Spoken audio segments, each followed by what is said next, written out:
A lot of this isn't going to make sense to you, and I'm sorry about that. I'm just going to start at the beginning, with the house.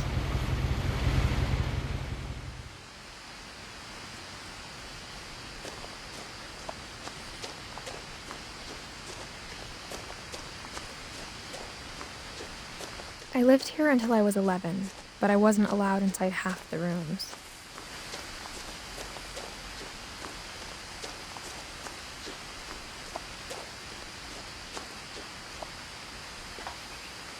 Inside the mailbox were bills from 7 years ago, marked urgent, open immediately.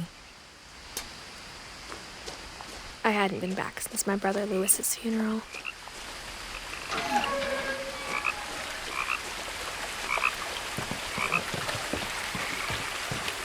In her will, my mother left me a key but didn't tell me what it unlocked. Maybe she thought I'd know, or she thought that the mystery would be enough to bring me back.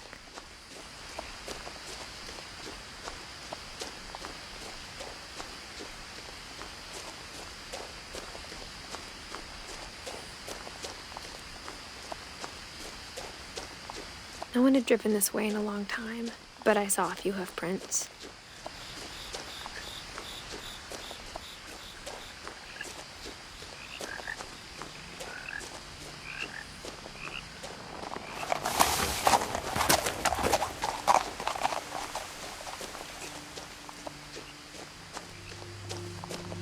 The truth is, even after I inherited the house, I never thought I'd come back to it. But now I had questions about my family that only the house knew the answers to.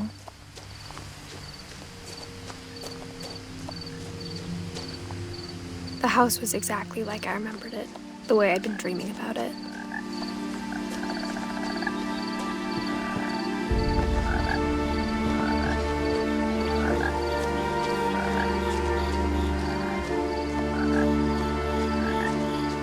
As a child, the house made me uncomfortable in a way I couldn't put into words.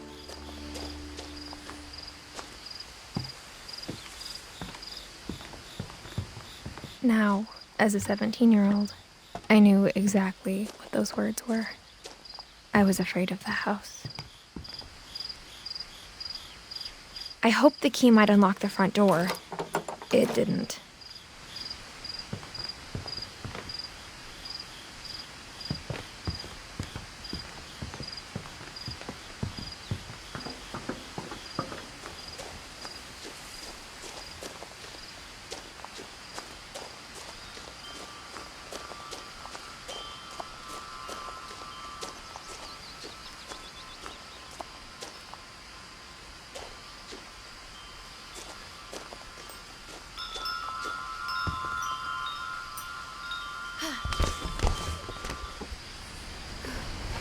Crawling through the doggy door used to be a lot easier when I was 11.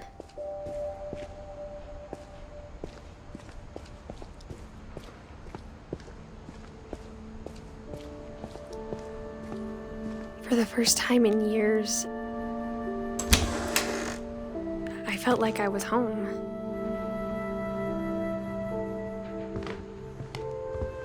But instead of a family, there were just memories of one. Like how after Lewis started working at the cannery, we all got sick of eating salmon, except our cat, Molly.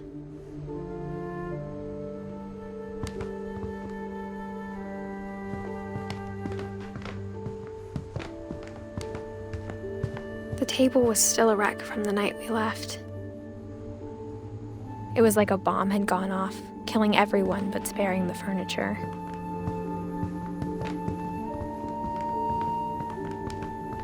My mom was the only one of us who could imagine Great-Grandma Edie living in a nursing home.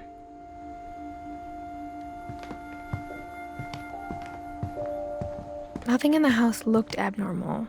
There was just too much of it, like a smile with too many teeth.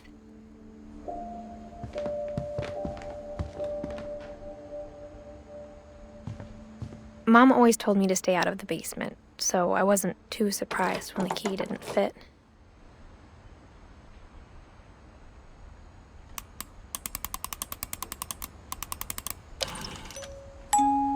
Great-Grandpa Sven built a music box for Barbara, along with the rest of the house.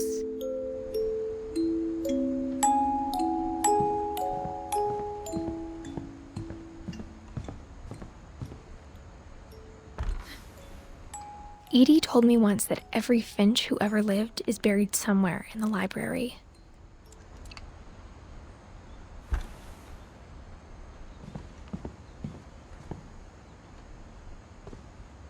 After Milton disappeared, Mom sealed up all the bedrooms. Then Edie retaliated and drilled peepholes.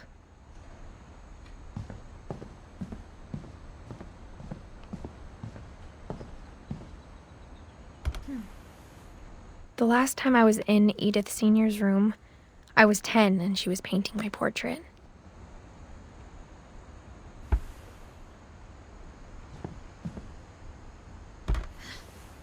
As a kid, I just assumed every house had peepholes and sealed rooms you weren't allowed inside of.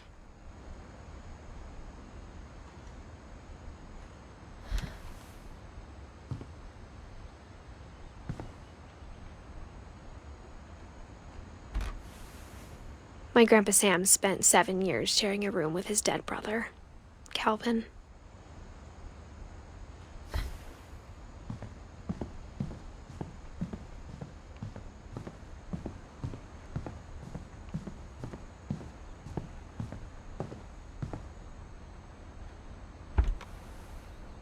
Molly always seemed like a girl I could imagine being friends with, if she hadn't died in 1947.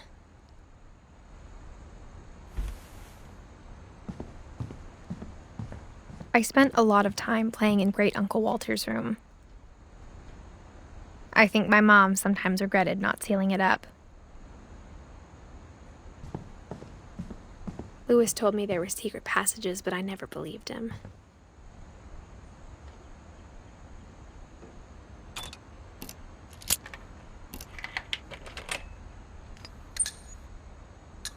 Turns out, my mom was really good at keeping secrets. Now it was time to find out what my mom had been afraid of.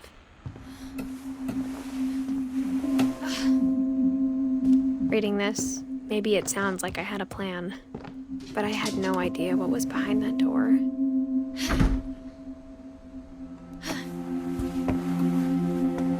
Just like I had no idea where all this was gonna lead.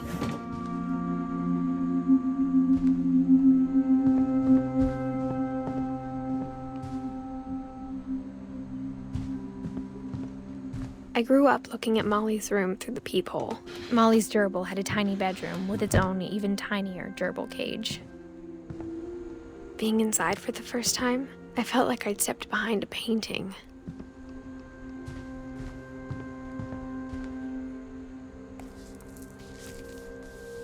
December 13th, 1947. Dear Diary, I'll be gone soon, but I wanted to tell somebody about what's gonna happen. It started when Mom sent me to bed without dinner. I woke up and I was starving, so I looked around for something to eat. The gerbil food was dry, but I didn't mind it.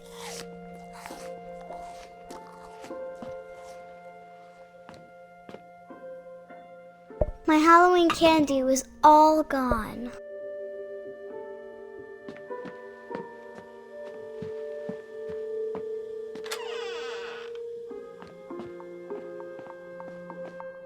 I ate a lot of things that night.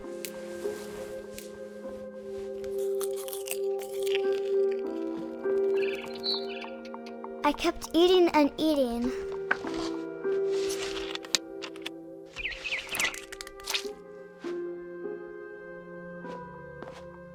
Then I heard chirping outside my window.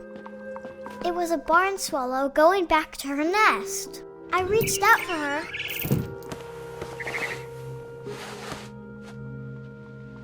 And suddenly, I was a cat.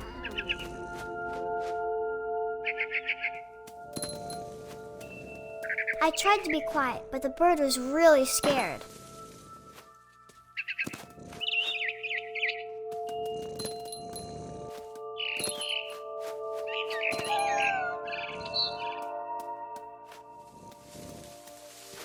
Mom and Dad didn't even look at me.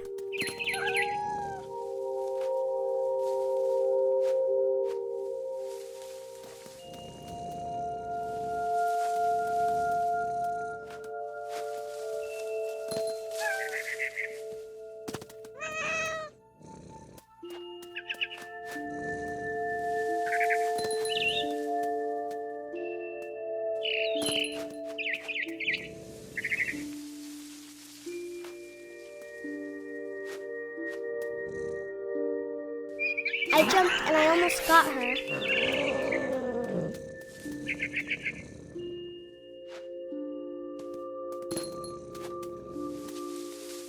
I could tell she was getting really tired. Now I was up in the big tree. I promised Dad I wouldn't climb it anymore. All I cared about was eating that mama bird.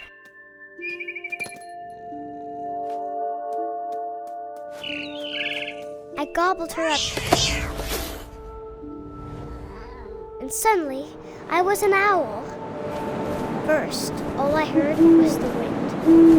Then I heard little teeth nibbling in the grass.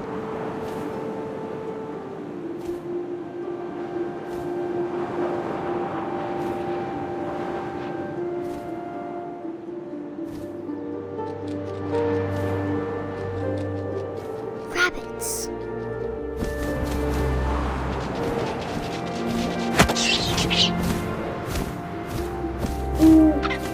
I imagined his face looking up and seeing mine through my talons. I swallowed him up, and I didn't chew one bit. Then I flew off to find something bigger.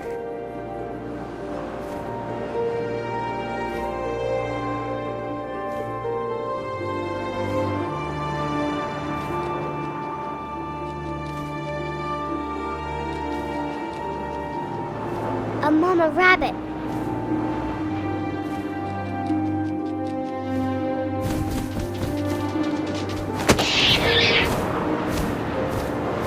She was almost too big to carry. I started choking, but I couldn't stop eating. And suddenly, I was a shark.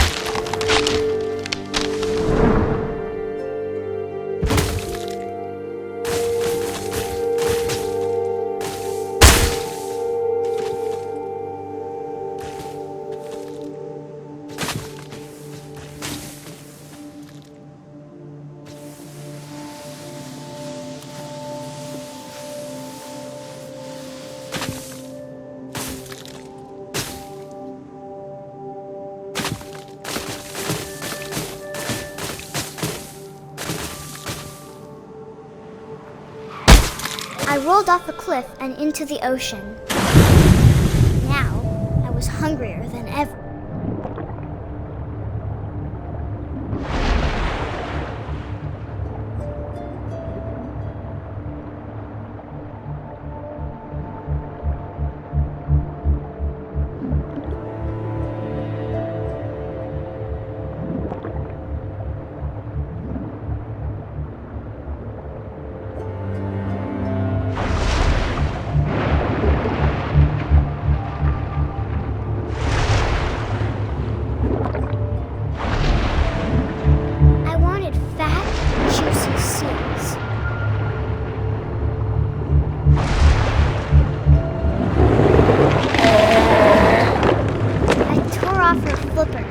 Tasted really good.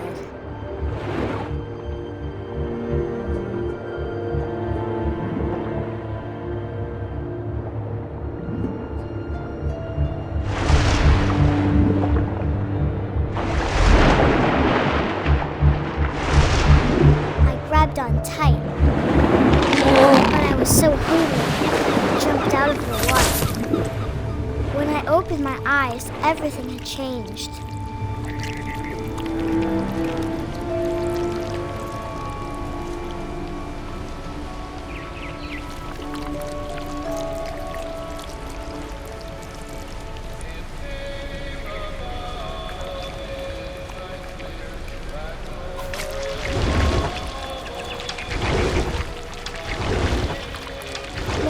a monster, and I smelled people everywhere.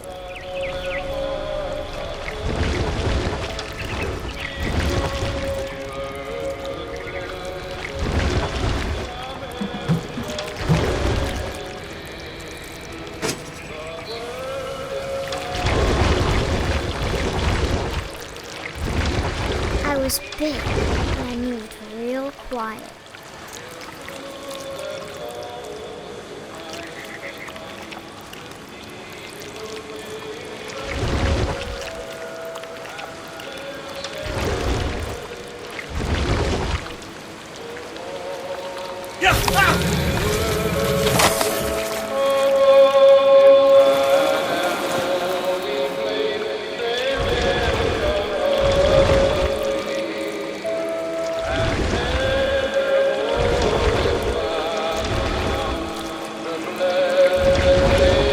I wanted to stop, but also I didn't.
Passenger, I was still hungry. And across the water, I smelled something new. Something I had to have, so I swam towards it.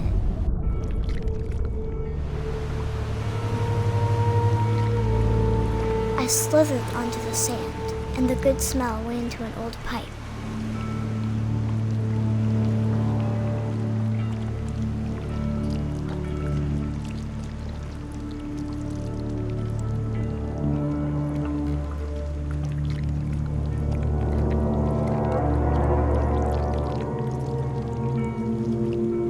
I got closer and closer.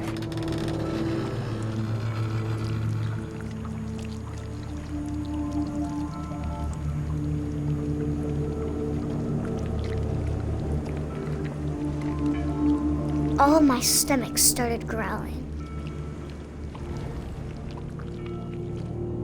And suddenly, I was me again.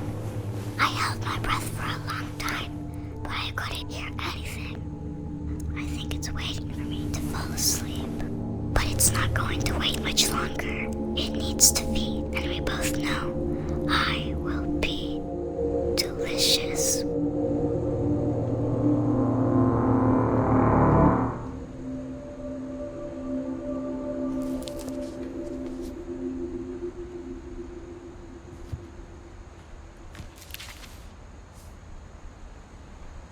I'm not sure if I believed all of that, but I'm sure Edie would have.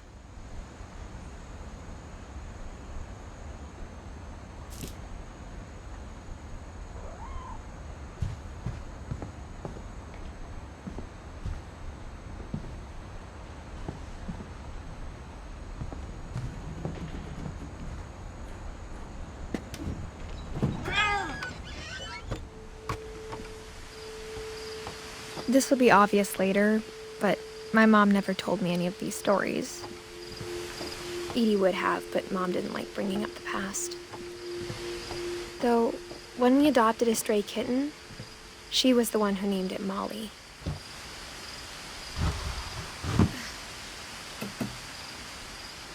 I spent a lot of time in Great-Grandma Edie's room.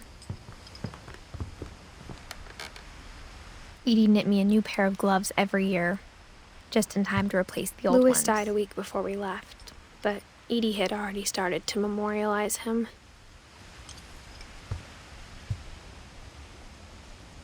Her room was like a museum.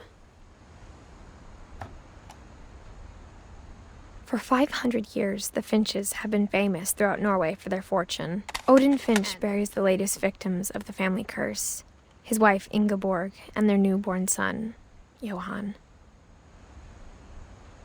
On January 7th, 1937, he set sail with his family and his house, hoping to leave the curse behind. But 40-foot waves off the coast of Washington send the house and Odin to the bottom of the sea. Odin's daughter Edie, with husband Sven and baby Molly, step ashore on their new home, Orcas Island. Odin Finch is the first to be buried in the new family cemetery. His daughter Edie is already dreaming of a new Finch house.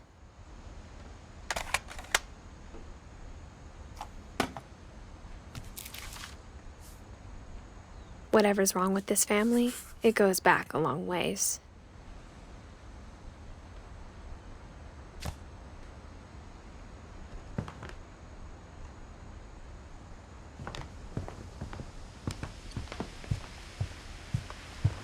Edie gave a big interview about a mole man living under the Finch house. My mom was furious. I hadn't thought of myself as Edith Jr. for a long time.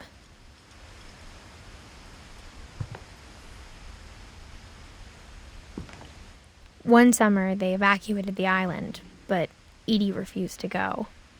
For a few weeks, she was a celebrity.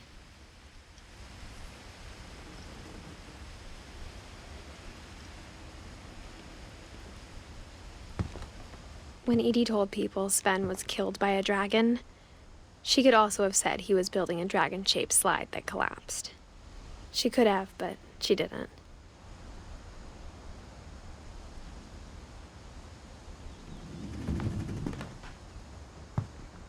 Even in her 90s, sometimes Edie seemed a lot younger than my mother.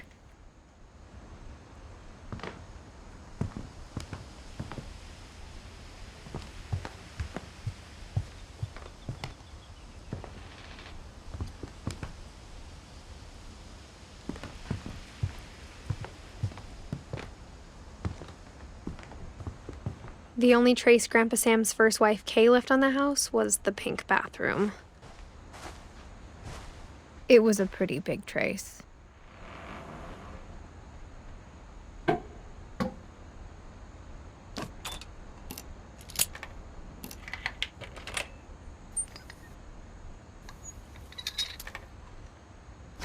There's a secret in this bathroom.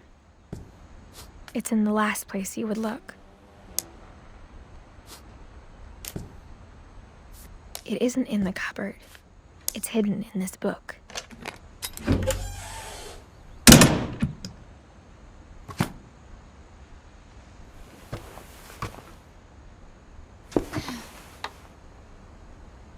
Sven gave Sam an old camera he'd refurbished. He never put it down.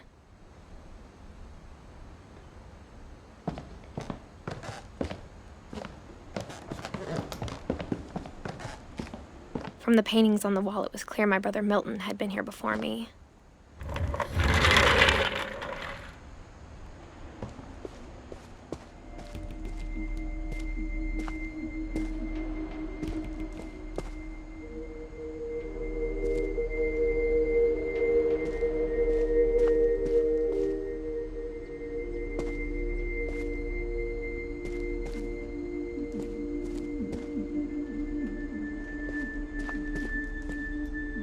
I knew Grandpa Sam had a twin, and that he never talked about him.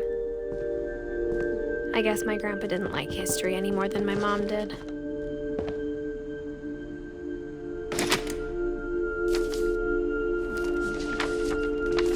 How I Want to Remember My Brother by Sam Finch. The thing I remember is that when he made up his mind, that was it. My brother said he'd die before he ate another mushroom, and he did. At Barbara's funeral, we swore we'd never be afraid again, and he wasn't. I think Calvin always wanted to fly. Sam! Calvin! Dinner's ready! Coming! But that day, he finally made up his mind to do it. I told him going around was impossible. Maybe if I hadn't said that,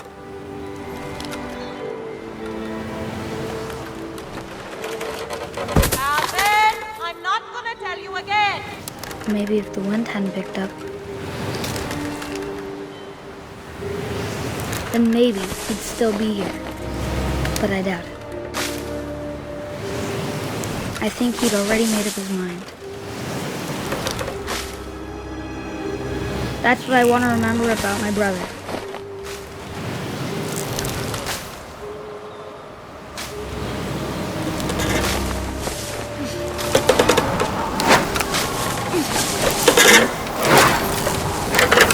The day he made up his mind to fly.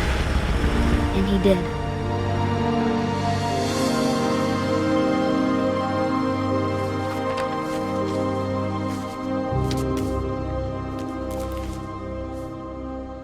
Calvin's story felt strangely familiar. When I was younger, I remember trying to do the exact same thing.